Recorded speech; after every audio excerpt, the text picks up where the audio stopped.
opposition continues to demand the Prime Minister's presence during discussion on Manipur.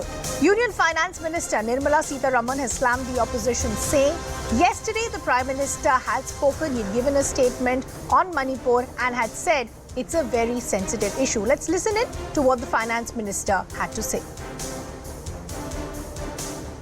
Before the commencement of the Parliament session, Monsoon session, Honourable Prime Minister has himself given a statement as to how the nation hangs its head in shame for what has happened in Manipur. It is a serious issue as it is, a sensitive issue as it is, that Manipur was going through and all communities were suffering. At that time, for having this kind of incident, really hurts every one of us, and there's no word with which we can explain or even try to address the issue. The perpetrators will have to be caught. Some arrests have been made yesterday, and I'm sure no effort will be left unaddressed in getting these people punished.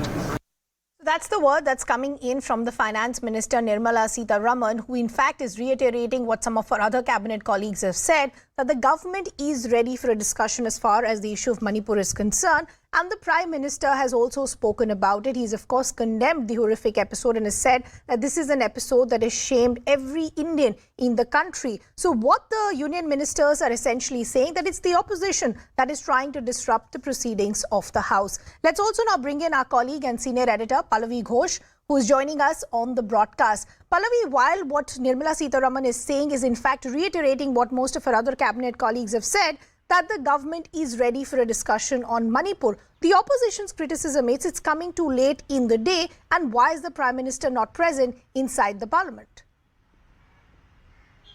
Yes, so the opposition's opposition to the proposal coming in from the government is on two grounds. One, the rule under which the government has agreed to discuss Manipur. The rule which the government says it has to be 176, which means it will be an urgent discussion certainly, but there will be no formal motion or notice. The opposition wants it under 267, which means every other business is going to be suspended till the discussion on Manipur is over. Second, under this rule, it means there is going to be a formal notice or motion move, which could end up embarrassing the government or the Prime Minister. At least that's the calculation of the opposition parties. And the third big criteria they have is that while this discussion is going on in both the houses, the Prime Minister has to be present, and the wrap-up response comes in not from the Home Minister but from the Prime Minister himself. In fact, they have outrightly rejected the statement which was issued by the Prime Minister yesterday on the grounds that it was moments before the House was to reconvene.